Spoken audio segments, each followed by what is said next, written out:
Gorki zaključen s poravnavo. Po dnevih slovenskega turizma. Zdravstveni dom Medvode spet z začasnim vodstvom. 95 tez za osvoboditev. V mesecu požarne varnosti. Taborniki na močnih ukanah. S pesmijo Prek meja. Na košarkarskem parketu. Lepo pozdravljeni. V petek 20. oktobra so pravni zastopniki občin Kranj, Šenčur in Medvode na Višjem sodišču v Ljubljani sklenili sodno poravnavo. Ta je isti dan postala tudi pravnomočna. Gre za največjo tožbo zoper občino Medvode, ki se je, kot priznavajo tudi na občini Medvode, končala dokaj ugodno. Skladno s sodno poravnavo mora občina Medvode v 30 dneh oziroma do 19. novembra plačati prvo tožeči stranki, mestni občini Kranj, nekaj manj kot 245 tisoč evrov in drugo tožeči stranki, občini Šenčur, nekaj manj kot 105 tisoč evrov. Skupaj torej 349 tisoč 440 evrov. Občine so se dogovorile, da razen teh terjatev druga do druge nimajo nobenih drugih zahtevkov in da vsaka stranka nosi svoje stroške postopka. Tožba je več let kakor mlinski kamen obremenjevala odnose s sosedami. Občina Medvode je namreč marca 2011 odstopila od projekta Gorki, po katerem bi morala skupaj z občinama Šenčur in Kranj zgraditi kanalizacijski sistem in čistilno napravo v Smledniku. Sosedi sta Medvode tožili za povzročeno škodo v višini skoraj 464 tisoč evrov. Temu znesku pa bi morali prišteti še obresti, kar bi po črni različici utegnilo stati več kot 720 tisoč evrov. Pred pol leta, aprila letos, je okrožno sodišče v Kranju v mestni sodbi razsodilo v prid Šenčurju in Kranju. Ni pa se izreklo o višini odškodnine. O tem, da bo, kot je zapisalo tudi v sporočilu za novinarje, razsodilo po pravnomočnosti vmesne sodbe. Občina Medvode pa se je nanjo pritožila na Višje sodišče v Ljubljani in tako vmesna sodba ni mogla postati pravnomočna. Višje sodišče v Ljubljani je nato, kot smo poročali v prejšnji oddaji, na vse tri občine 5. julija naslovila poziv k mediaciji. Ta pa se je torej končala uspešno, v petek s sodno poravnavo. Denar za sodno poravnavo in stroške postopka je Medvoški občinski svet zagotovil na svoji zadnji seji, ko je z rebalansom proračuna za letošnje leto rezerviral v ta namen 375 tisoč evrov. To pa je bilo možno predvsem zaradi večjega prenosa sredstev iz leta 2016. Ja, sama poravnava, ki je bila dogovorjena in podpisana in postala pravnomočna prejšnji petek, je popolnoma v skladu s tistim, na kar je dal soglasje tudi občinski svet občine Medvode. Edina sprememba je bila v tem, da je bila sodna poravnava ni bila več sklenjena pod odložnim pogojem oziroma visečim pogojem morebitne potrditve, kot je bilo najprej planirano, ampak ker je prej že občinski svet dal soglasje, smo potem lahko kar takoj samo poravnavo na sodišču tudi sklenili. Vi ocenjujete to poravnavo kot uspeh? Jaz ocenjujem to poravnavo kot enega izmed dolgov, ki smo jih imeli za nazaj. Pri dolgovih je pa tako, da prej, ko jih poravnaš, bolje je, zato da potem lahko greš neobremenjeno naprej. Vse tri občine so v skupni izjavi zapisale, da bo epilog nekaj let trajajočega spora omogočil, da bodo vse tri občine svoj pogled popolnoma usmerile v prihodnost in še izboljšale sodelovanje in odnose med občinami, pri čemer se že veselijo prihodnjih skupnih projektov. Ta mini projekt poravnave je bil uspešen zato, ker so sodelovali vse tri občine, ker je bil posebej v zadnjem letu z vseh treh strani res tak interes, da zadevo zaključimo, zapremo in da se posvetimo projektom, ki jih imamo. Konec koncev ne smemo pozabiti, da je ravno v teh dneh občina Šenčur začela z izvajanjem del na novi čistilni napravi v Trbojah, tako da svet se vrti, zadeve grejo dalje in prav je, da sodelujemo kot sosedje.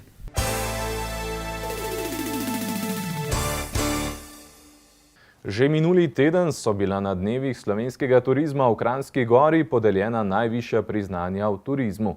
Na posvetu turističnih društev je posebno priznanje na predlog Turistične zveze Medvode prejel tudi naš občan Lado Vidmar, predsednik turističnega društva Žlebe Marjeta. Na osrednji prireditvi Slovenske turistične organizacije pa je za izjemen prispevek pri razvoju turistične društvene organizacije najvišje priznanje prejel še en naš občan, Karel Vernik, dolgoletni predsednik državnega projekta Turistični drobnogled Turistične zveze Slovenije, prvi predsednik Turistične zveze Medvode in nekdanji dolgoletni predsednik Turističnega društva Zbilje. Karel Vernik se je na osrednji prireditvi na dnevih slovenskega turizma v Kranjski Gori, ki jo je posnela tudi nacionalna televizija, kot prostovoljec ob bok postavil slovenski turistični organizaciji. Zoranu Jankoviću, ki je v imenu prestolnice prejel priznanje za učinkovit, prodoren in uspešen destinacijski menedžment, Mariji Čop, ki je priznanje prejela za življenjsko delo v gostinstvu in promociji kulinarike, ob bok fontani piva Zeleno zlato in Expo Postojnska jama Kras, ki sta prejela priznanje za inovativne in turistične dosežke, Ani Roš, najboljši kuharski mojstrici na svetu in letošnjemu ambasadorju slovenskega turizma Petru Leksetu. Vernik je priznanje prejel iz rok predsednika Turistične zveze Slovenije Petra Misje. Nisem se niti nadal, niti nismo ni delali za to, ne. In tako da mi je to res veliko pomeni, ne. Ko rečemo prostovoljstvo, je danes prostovoljstvo še cenjeno, tako kot je mogoče nekdaj bilo? Ja, mislim, da so časi malo se spremenili, čisto drugi. Gre bolj se vse na finančni plati odvija. Vse njegovo delo je v celoti prostovoljno. Od leta 1991 do leta 2003 je bil predsednik Turističnega društva Zbilje. V tem času so se Zbilje oblikovali v priljubljeno enodnevno turistično destinacijo. S svojim znanjem in izkušnjami pa je v društvu še vedno nepogrešljiv, sedaj kot podpredsednik. Leta 2003 je postal tudi predsednik Turistične zveze Medvode in postavil temelje uspešne zveze, ki naj bi postala dober sogovornik občine. Ta danes povezuje 8 turističnih društev, ki so še vedno temeljni nosilci družbenega in družabnega dogajanja ter urejenosti krajev. Od leta 2000 pa je aktiven tudi v okviru Turistične zveze Slovenije, kjer že 16 let vodi ekipo Turističnega drobnogleda. Za svoje delovanje na področju turizma je lansko leto prejel tudi plaketo občine Medvode. In če že mora izpostaviti kakšno od poglavij v svoji bogati beri prostovoljnega dela, izpostavi. Moram reči, da najbolj mi je res pri srcu Zbilje. Ne samo zato, ko mi je domači kraj, ampak zato, ker smo res, moram reči, tiste cilje, pa to, da smo uspeli, seveda s pomočjo ekipe, katera mi je stala in zdaj še jaz malo pomagam naprej. Tako da v tem segmentu moram reči, da smo uspeli 100%. Ko se je Vernik preselil v Zbilje, sta bila na jezeru 2 laboda. Danes pa jih je toliko, da bi ga, tako Vernik, zlahka preimenovali v Labodje jezero. Njegova želja je, da bi se čim prej uredila že tako dolgo načrtovana pešpot in da bi uredili tudi počivališče za avtodome ali kakšno drugačno obliko, da bi kakšnega izmed turistov zadržali še kakšen dan več. Je pa res, da je trenutno najbolj aktiven prav z ekipo Turističnega drobnogleda, ki že skoraj 20 let preverja turistično infrastrukturo in ponudbo celotne Slovenije in odkriva dobre plati in opozarja na črne pike. Prav v teh dneh se ekipa trudi rešiti enega od drevoredov na Krasu.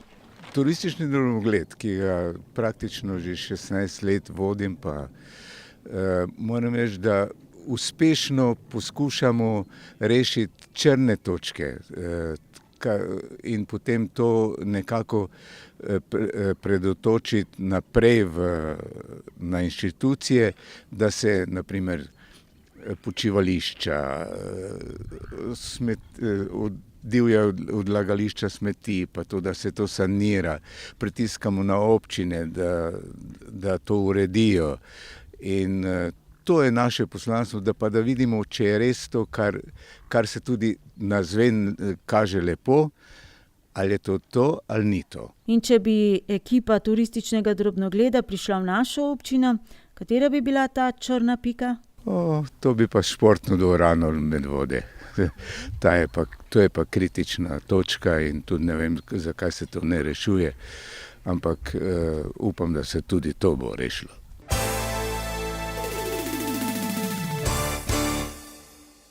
Dejstvo je, da žal usoda propadajoče in nikoli dokončane športne dvorane ni v občinskih rokah, ampak v rokah lastnikov iz Domžal.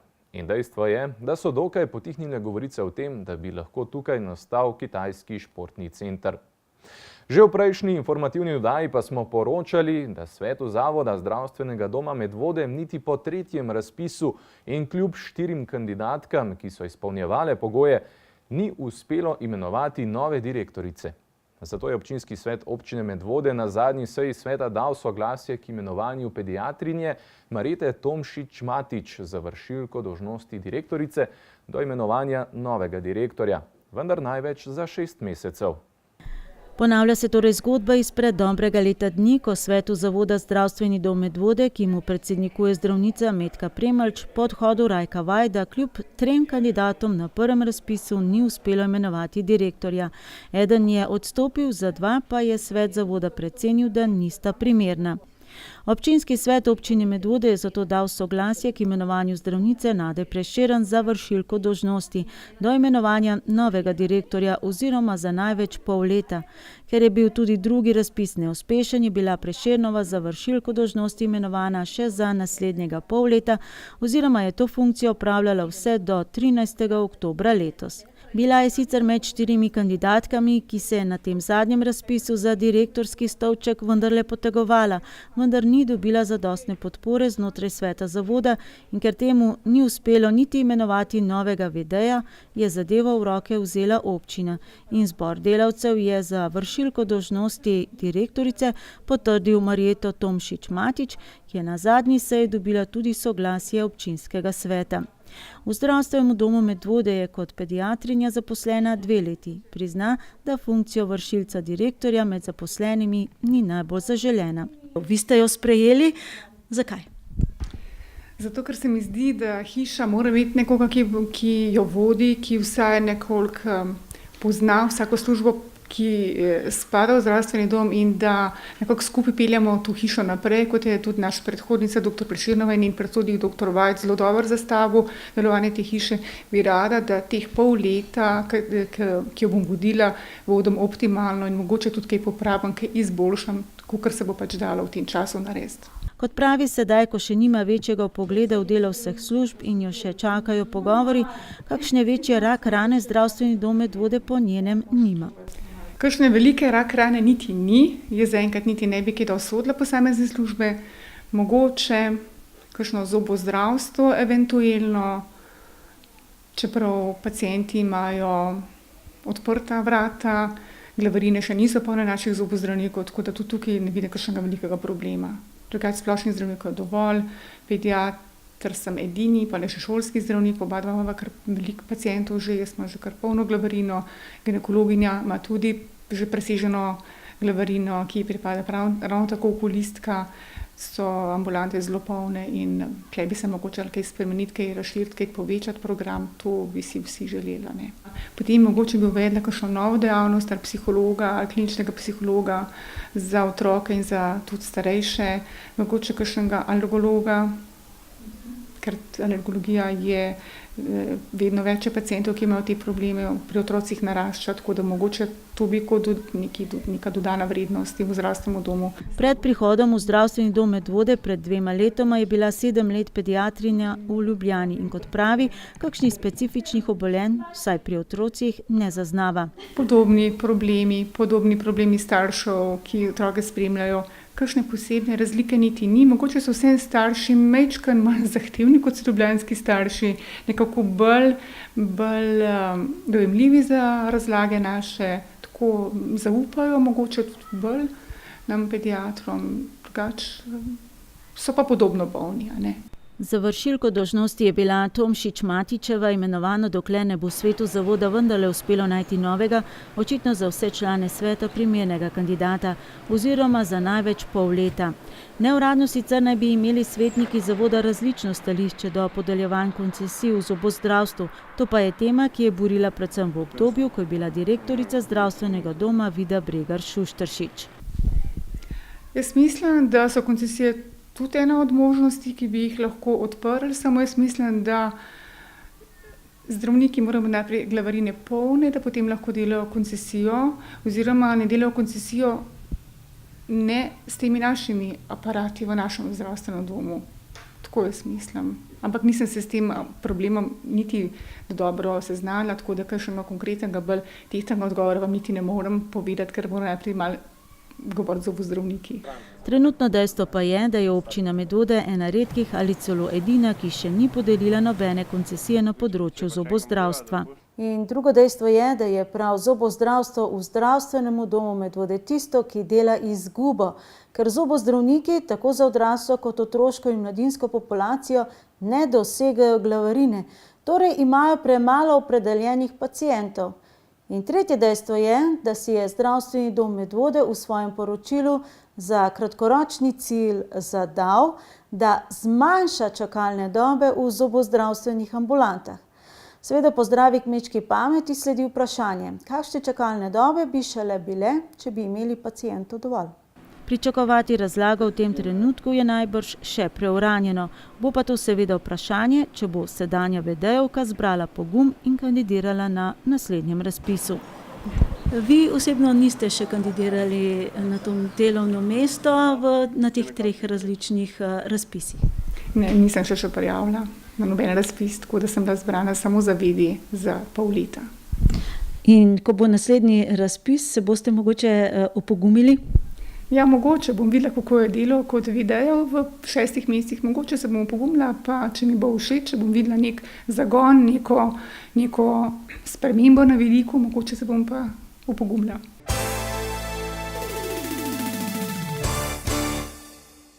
Prejšnji teden se je v knjižnici Medvode odvilo predavanje patra dr. Karla Gržana, avtorja številnih knjig. Na predavanju je med drugim lepemu številu obiskovalcev predstavil predvsem zadnji 2 svoji deli, ki nosita glavni naslov Ustanimo v suženjstvo zakleti in tudi razmišljanje, ki nosi naslov 95 tez pribitih na vrata svetišča kapitalizma za osvoboditev od zajedavskega krematizma. Iz napak se učimo in tako bi se morala celotna naša družba, je bila ena od začetnih misli patra Karla Gržana, magistra teologije in doktorja znanosti z področja literarnih ved, ki je prejšnji teden v knjižnici Medvode lepemu številu obiskovalcev predaval o medčloveških odnosih, učenju na lastnih napakah, sočutju in predvsem o stanju duha v sedanji družbi. Predvsem pa se je osredotočil na svoji zadnji 2 knjigi, ki nosita pomenljiv naslov Ustanimo v suženjstvo zakleti. Celotno razmišljanje je podkrepil še svojim zadnjim delom, ki ga je izdal ob 500-letnici reformacije z naslovom 95 tez pribitih na vrata svetišča kapitalizma za osvoboditev od zajedavskega krematizma. Pred 500 leti je Martin Luther izročil svojih 95 tez za prenovo cerkve. Mislim, da je dozorel čas, da se pribijajo na vrata svetišča neoliberalnega kapitalizma tiste teze, ki bodo omogočile osvoboditev izpod zasužnjenosti, ki jo korigira ta zajedalski krematizem. Tema pogovora je bila preprosto to, da je treba ozavestiti, kaj je dejansko ekonomija, ki je skrb za dom, pomeni poskrbeti za slehernika, ne samo za človeka, tudi za živali, za preostalo stvarstvo in kaj je krematizem, ta zločinski koncept, ki se dejansko danes izdaja za ekonomijo, je pa dejansko koncept, ko večina ljudi v bolj ali manj suženjskih razmerah služi interesu izbranih posameznikov. Danes 8 ljudi poseduje toliko kapitala kot revnejša polovica človeštva. Če to ni pokazatelj, da na tem modrem svetu, moder samo ocean, ne pa človeštvo, potem mislim, da res večjega znamenja ne bi mogli imeti. Avtorja je torej k pisanju pripeljala navzdržnost današnjih razmer in v delih poziva, da se odvrnemo od krivičnega in zločinskega krematizma, torej bogatenja na račun drugih oziroma grabežljivosti in da obudimo nauk ekonomije, katere temeljno poslanstvo je skrb za dom, poskrbeti za slehernika, da ima vsak toliko, kolikor dejansko rabi. In kako izstopiti iz tega stanja? Vojna in revolucija ni nikoli rešitev, ker to je v bistvu samo sprostitev tistega nujnega, tiste nujne evolucijske napetosti, ki se porodi v določenem kriznem obdobju, ali v družbi ali v kakršnem koli odnosu, dejansko je ta napetost dejansko potencial za evolucijski preboj. Krematizem, ta zločinski koncept, ekonomizem, nas bo hotel to napetost, ki je za njega nevarna, sprostiti seveda v medsebojnem boju in poboju.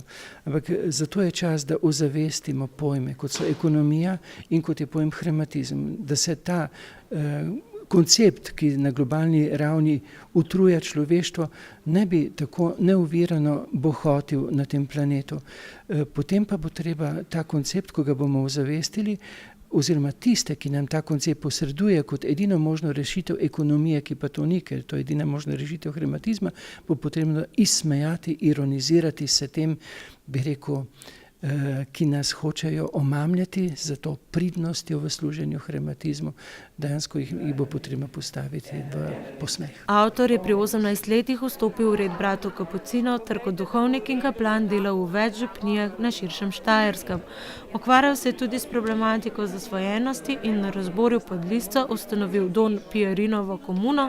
Doktor literarnih znanosti pa je avtor številnih knjig, tako za otroke kot odrasle, med njimi veliko družbeno kritičnih. Veliko potuje po Sloveniji in predava. O včerajšnjem pogovornem večeru v Medvoški knjižnici, ki ga je s predstavnicami Združenja Dona Evropa vodil župan Nejc Smole, pa v prihodnji oddaji.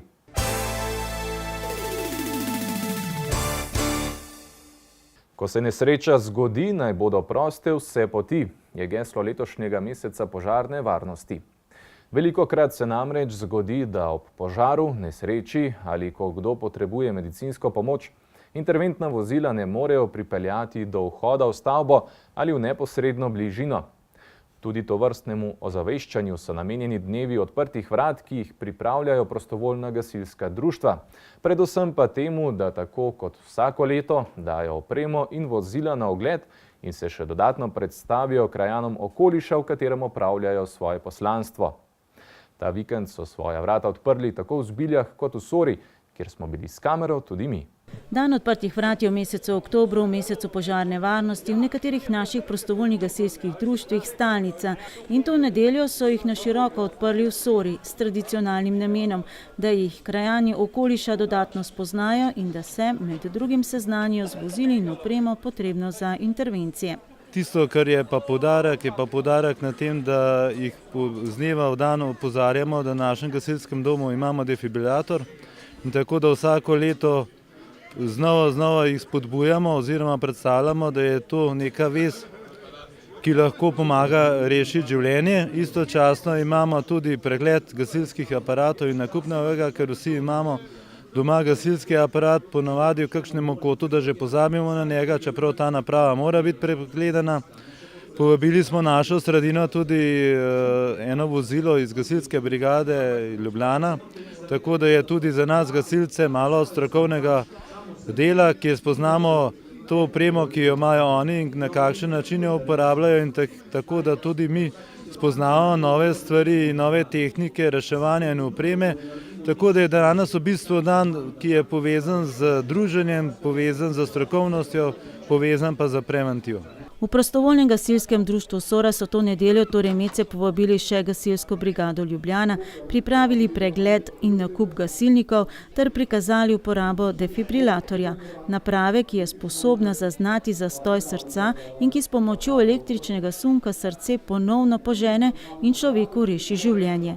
Kljub temu, da je naprava popolnoma varna in da jo lahko uporablja vsak, pa dvom, ali bodo zmogli temeljni postopek oživljanja in uporabo defibrilatorja pri ljudeh ostaja. V bistvu moramo biti odločni pri tem. Najslabša stvar je, da oklevamo. Tu nimamo časa oklevati, ker vse je zamujeno že lahko v nekaj minutah.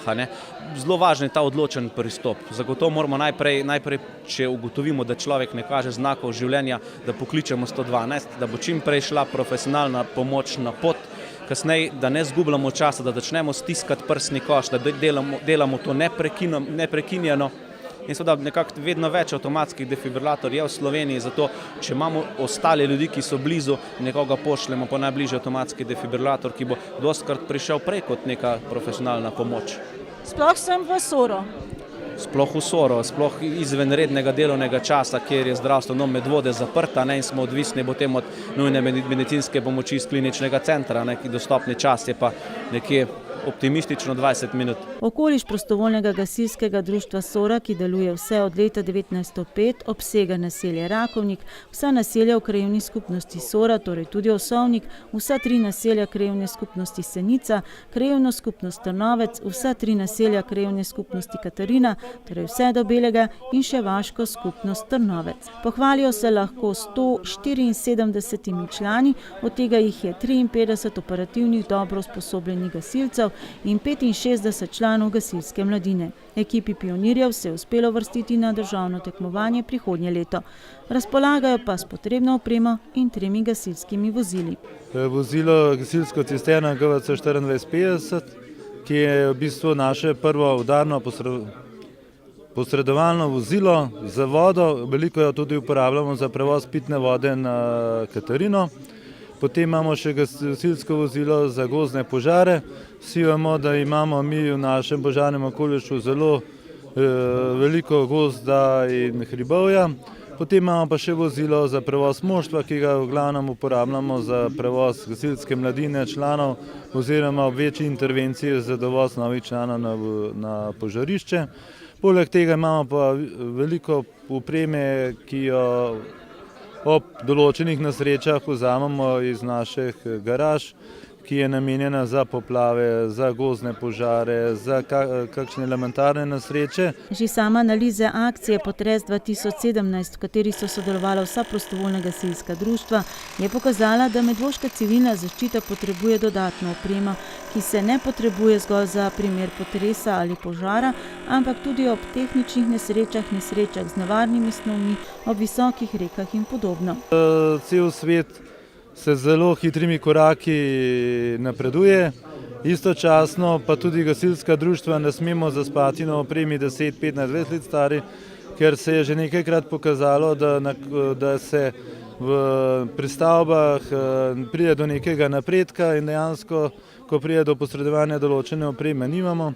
Mislim, da se v Sori zelo veliko trudimo, da probamo tudi sami, pa skupaj z donatorji, pa z občino, da dogradujemo, posodabljamo našo opremo. Predvsem se pa zavedamo, da to ni oprema, ki je namenjena samo gasilcem, predvsem je pa namenjena našemu požarnemu okolišu, pa občini oziroma vsem tistem, ki nas prosijo za pomoč. Odziv krajanov je bil razveseljujoč in bi bil najbolj še večji, če ne bi padel dež, ki je po svoje že napovedoval dejstvo, da so prostovoljni gasilci pri nas vsaj 2-krat letno nepogrešljivi ob poplavah in da se večkrat kot na prizorišče požara odpravijo na pomoč pri drugih naravnih in ostalih tehničnih nesrečah, da v zaklenjenih vratih, ki jih pomagajo odkleniti, ali mačkah, ki jih rešujejo streh ali dreves, ne izgubljamo besed.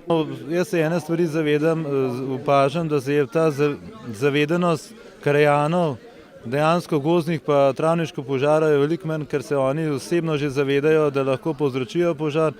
Je pa tako, kot sem že prej povedal, prihaja pa do novih intervencij, ki jih nekoč nismo poznali. To pomeni, veliko je dimniških požarov, veliko je tehnične pomoči krajanom, tako da vsako obdobje prinese tudi neke druge zgodbe. In razmislek ob dejstvu, da si lahko po novem sami izbiramo dimnikarsko službo, bo teh dimniških požarov še več? Moje razmišljanje je tako, da se vsi, ki živimo v hišah, pa vsi, ki imamo svoj dimnik, na koncu se zavedamo, da je to naša odločitev in da moramo sami poskrbeti, da bo dimnik čist. Pa vsi, ki smo vložili neka denarna sredstva, to bomo sami poskrbeli za to. Okrog zakona se lahko pogovarjamo tako ali tako, ampak predvsem sami se moramo tako krajani kot jaz osebno zavedati, če sam nam nič storil za to, potem sem sam sebi naredil škodo. Dejstvo sicer je, da so naši gasilci prostovoljci in dimniški požar pogasijo brez plačila. Vprašanje pa je, ali bodo zavarovalnice krile škodo, če dimnik ne bo pregledan in očiščen s strani ustrezne dimnikarske službe. To pa je tudi tema za eno od prihodnjih oddaj. Že tokrat pa o tradicionalnih taborniških močnih ukanah, ki so se pod okriljem rodu dveh rek odvijale ta konec tedna na osnovni šoli Preska. Medvoški taborniki rod dveh rek je v soboto priredil druženje Močne ukane. Mladi taborniki so se zbrali na športnem igrišču pri osnovni šoli Preska in so cel dan namenili temu, da so se preizkusili v taborniških disciplinah, le da so te bile tokrat v stilu Noči čarovnic posebno zamaskirane. Ja, danes se tukaj odvijajo Močne ukane, to je taborniško šaljivo tekmovanje in sicer je sestavljeno iz 2 delov. Čez dan imajo otroci različne naloge na določeno temo, letos so to superjunaki, tako da imamo tukaj super Supermane, Spidermane in še druge različne junake. Zvečer se pa odpravijo na nočno orientacijo, tako da se bojo malo izgubljali tule po naših gozdovih. Na same močne Ukane pa so prišli prav posebni gostje. Znani stripovski superjunaki so taborniškim animatorjem priskočili na pomoč in so prevzeli vodstvo nad samimi igrami. Vsak junak je priredil naloge tako, da so se otroci lahko preverili, ali imajo podobne moči kot sami junaki. Izhajali smo iz tega, kakšne super moči imajo ti naši superjunaki. Nekje so mogli pokazati, koliko so močni, koliko so hitri, koliko so iznajdljivi. Zelo različno. Najljubša mi je bila Spiderman, ker si mogel z masko na glavi plezati čez ovire, pa iz žogto na elastiki probati zadeti steklenice. V bistvu je Superman delavnica, pa Supergirl in moramo pač po progi, nekdo, ki ima zavezane oči, mora iti po progi. En pa na trikotniku stoji in kaže, kam mora iti, ampak on ne vidi in zato on, ki tam sedi, kaže nekomu, ki tam zraven sedi, kaj on kaže, da se on pol dere, kaj mora narediti. Če mora iti desno, levo in pač pol mora on okoli priti do konca, da dokonča vajo. Katera pa je bila tvoja najljubša delavnica danes? Hulkova delavnica, ko smo vlekali avto. Poleg samih delavnic superjunaki pa je zvečer mlade tabornike čakal orientacijski tek, kjer so še v praksi preizkusili svoje taborniške sposobnosti. Glede na to, da so se vsi otroci vrnili iz gozda, pa je to dokaz, da jih otroci brez dvoma imajo veliko. Taborniki imamo več taborniških takih tekmovanj, večinoma so orientacijska. Veliko je takih bolj resnih orientacijskih tekmovanj, naše pa bolj šaljivo, tako da v bistvu sem pridajo se otroci malo učiti nekako orientacije, po drugi strani pa predvsem se zabavati. Močne Ukane bodo potekale tudi prihodnje leto, kjer se bodo mladi taborniki še enkrat preizkusili v vseh veščinah, takrat še z večjim taborniškim znanjem. Vokalna skupina Fone Megale nadaljuje svojo vizijo, da v Medvode povabi čim več pevcev izza meje. Pred mesecem dni so tako v rojstno hišo Jakoba Aljaža v Zavrhu povabili kvartet z avstrijske Koroške. Ta petek pa v pastoralni dom v Preski moško vokalno skupino in tamburaški sestav Mi and One, kar pomeni mi in oni s Tržaškega. Ko se je moška vokalna skupina Lipa, ki jo že 12 let vodi Anastazija Purič, povezala s tamburaškim moškim sestavom, so nekaj časa tuhtali, kako naj bi se poimenovali, pa je nastalo ime Mi and One, kar pomeni mi in oni. To je skupina, ki je nastala iz moške vokalne skupine Lipa iz Bazovice in pa iz tamburaškega orkestra iz France Prešeren iz Boljunca, ki smo že nekaj let sodelovali in potem pa smo rekli, da nekaj moramo si izmisliti ime, tako da nas bi res združilo skupaj in to je bilo Mi and One, torej mi in oni.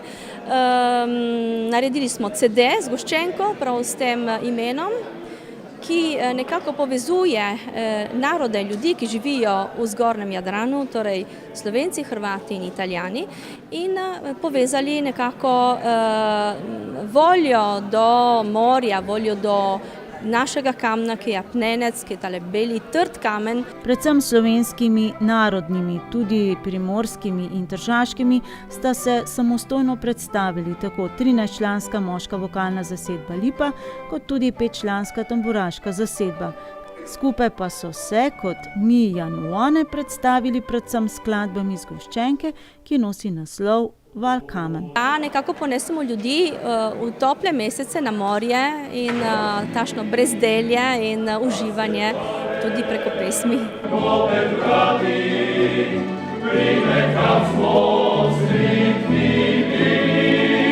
Vokalna skupina Fone Megale, kar pomeni z močnim glasom, s petkovim večerom nadaljuje zastavljeno vizijo povabiti v naše kraje pevske sestave, ki delujejo preko meje. Torej, z Igorom se poznava že, mislim, da 8 let zdaj iz enih drugih priložnosti, ko smo bili pri njih. In potem sem mu omenil, da vodim, oziroma da imamo en kvartet tukaj v Medvodah in nas je povabil na njihovo najprej v Gropado, v njihovo domačo vas in potem še letos v Bazovico, tako da smo bili že dvakrat pri njih v zamejstvu, v gosteh. In smo rekli, seveda mi tudi vrnemo povabilo in tako smo se pač dogovorili za ta oktobrski večer. Vokalna skupina Foneme Gale, ki jo sestavljajo prvi tenor Klemen Jerinc, drugi tenor Uroš Medar, Dominik Jurca bariton in Miha Osredkar bas, deluje 2 leti. Za sabo imajo kar lepo kilometrino, kar se nastopov tiče. Nastopali so že v zamejstvu v Italiji in Avstriji, ter tudi v Postojnski jami ob živih jaslicah in slavljenki ob njenem 102. rojstnem dnevu. Letošnjo sezono pa sicer začenjajo tudi z izpopolnjevanjem vokalne tehnike, svetovno znano pevko in profesorico Terezo Plut. Še vedno pravzaprav delamo na teh slovenskih, ljudskih in umetnih pesmih in zdaj so počasi tudi prihaja tudi malo bolj raznolik repertoar v smislu dalmatinskih, črnskih duhovnih, pravoslavnih, zdaj ruskih in tako naprej. Tokrat so se občinstvu predstavili zgolj slovenskimi narodnimi. 3 izmed njih je priredil Medvoščan Niko Zlobko. Konkretno, če govorim za našo skupino, smo rekli, mi bomo zapeli samo ljudske, slovenske ljudske in tako smo pač, ker je tukaj naš rojak, Niko Zlobko priredil, smo njegove 3 zapeli, potem pa še eno primorsko, ker sem tudi sam iz Primorske in seveda pojdem na Štajersko in pa Hišica Draga domače, ki je pravzaprav tak, bi rekel, evergreen, če se izrazim stujko moških pevskih zborov. Vam vprašala sedaj, kaj vam najbolj leži kot 4 fantom? To je verjetno težko vprašanje. Mislim, gotovo nam kot Slovencem najbolj želi slovenska ljudska pesem, ampak je pa res, da tudi radi pojemo in črnske duhovne nam tudi in zdaj se vedno bolj s dalmatinskimi spoprijemamo, no? To smo zdaj recimo nova niša, ki smo letos začeli in nam tudi zelo paše, bi rekel, na glasove in tudi na naš razmišljanje, na naš smelost, na naša srca. Z eno iz zakladnice tistih z dalmatinskim melosom, s pesmijo Ružo moja crvena, so skupaj z gosti iz Tržaškega tudi zaključili večer v pastoralnem domu.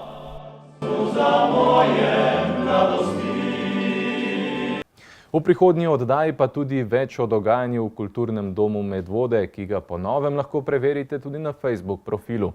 Med drugim tudi o Medvoškem dnevu literature, ki je potekal že to soboto. Žal je bilo obiskovalcev le nekaj več od nastopajočih. No, nekoliko več se jih je zbralo to nedeljo na tekmi članske ekipe košarkarskega kluba Medvode, ki v letošnji sezoni nastopa v drugi slovenski košarkarski ligi. V nedeljo v 3. krogu so se prvič predstavili tudi na domačem parketu. Po neodigranem prvem krogu zaradi sodniške stavke je bila to pravzaprav druga tekma letošnje sezone.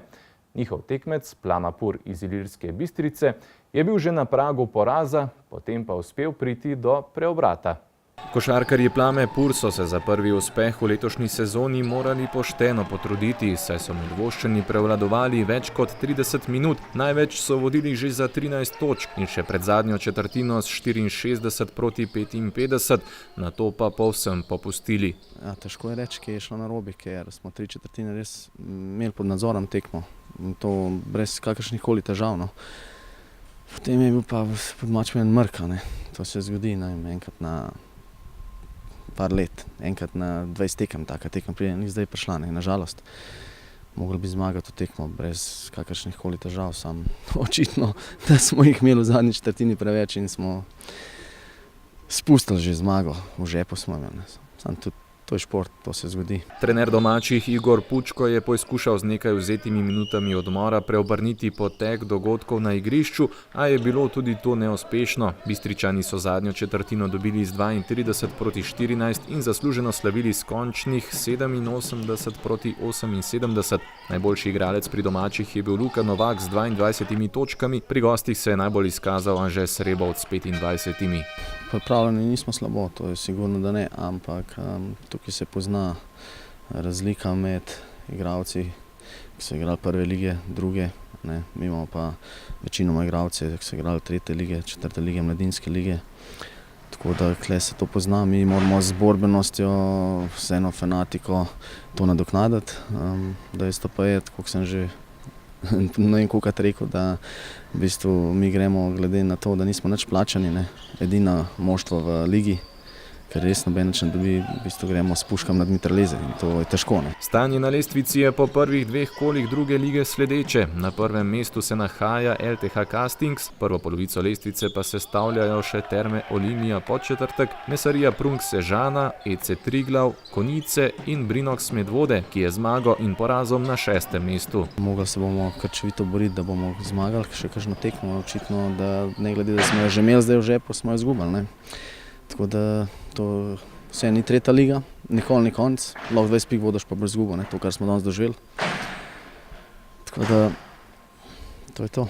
Klub je sicer za člansko ekipo pred sezono določil jasen cilj, to je obstanek v drugi ligi. Zdaj pa glede na to, da je stanje v Medvodah takšno, ki je finančno, če nam to rata, bo to čudež. Če nam pa to ne rata, pa ne bo konc sveta, ne? Ampak žalostno, da Medvode takšni, kot so veliko mesto, v bistvu mesto, kot Škofja Loka, pa še kakšna druga mesta, ki imajo po domač povedano lahko delo, kar se tiče financ, ne.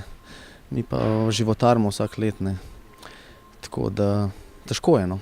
V Medvodah se očitno ne da dobiti financ. Tu tiči tudi razlog, da je medvoška ekipa kljub prehodu na višji nivo igranja ostala precej podobna lanski, oziroma je celo okleščena za nekaj ključnih igralcev, ki so osvojili naslov prvaka 3. lige. Kot neprimeren smatrajo tudi nedeljski termin igranja tekem v domači dvorani. Vse skupaj bom tako rekel, ne. Tribune večinoma so kar lepo napolnjene. To nas krasi kot Medvode, kot klub. Očitno, da nekateri še vedno znajo prepoznati, da se nekateri trudimo in na ta način nam to vrnejo, da nas pridejo spodbujati, ne glede, da izgubimo, zmagamo. In sem zelo vesel, da kar lepo napolnijo tribune. Ne glede, kot sem že rekel, da je bilo še 200 gledalcev več, če je bilo tekmo v soboto. Naslednja tekma Medvoščane čaka to soboto v Slovenskih Konjicah.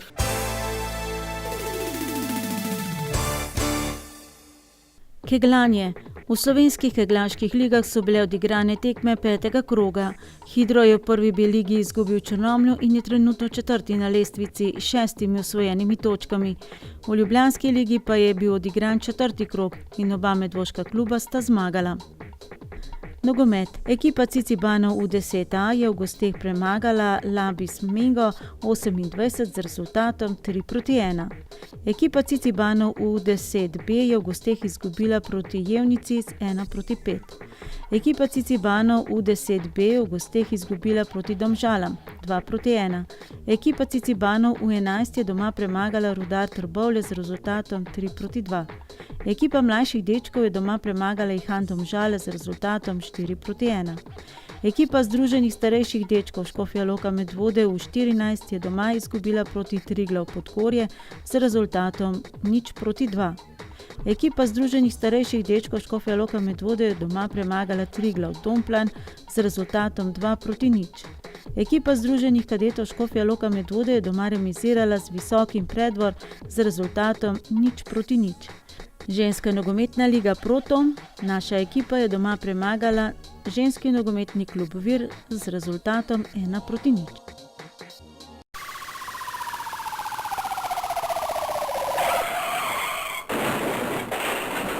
Na Varju se je zgodila prometna nesreča zaradi izsiljevanja prednosti, v nesreči pa se je poškodovala tudi peška. V Medvodah so policisti obravnavali 2 kaznivih dejanj z grožnjami in oderuštvom. V Goričanah je nekdo poškodoval tujo stvar, vlomilci pa so bili v preteklem tednu nadpovprečno aktivni. Vlomili so v stanovanjske hiše v Vikrčah, v Valburgi, Medvodah, na Golem Brdu in v Hrašah. Policisti so obravnavali tudi 2 tatvini v Medvodah in v Smledniku. V Hrašah je otrok padel z višine, na Varju pa je nekdo kršil javni red in mir v zasebnem prostoru. Pomagajte policistom, da polovijo vlomilce in bodite pozorni na sumljive osebe v okolici vaših domov. Predvsem pa pazite na svoje imetje in brezpogojno zaklepajte stanovanje vsakokrat, ko ga zapustite. V času praznikov pa bodo policisti poostreno nadzirali okolice pokopališč. Vse opozarjajo na strpnost pri vožnji in parkiranju vozil. Prosijo pa vas tudi, da ne puščajte v avtomobilih česa, kar bi privabilo pozornost vlomilcev. Če boste opazili vsiljive berače, pa vas policisti prosijo, da jih o tem obvestite. Bližajo se krompirjeve počitnice z 2 praznikoma in torej dela prostima dnevoma. Izkoristite proste dni v najboljši možni meri in nasvidenje. Do prihodnjič.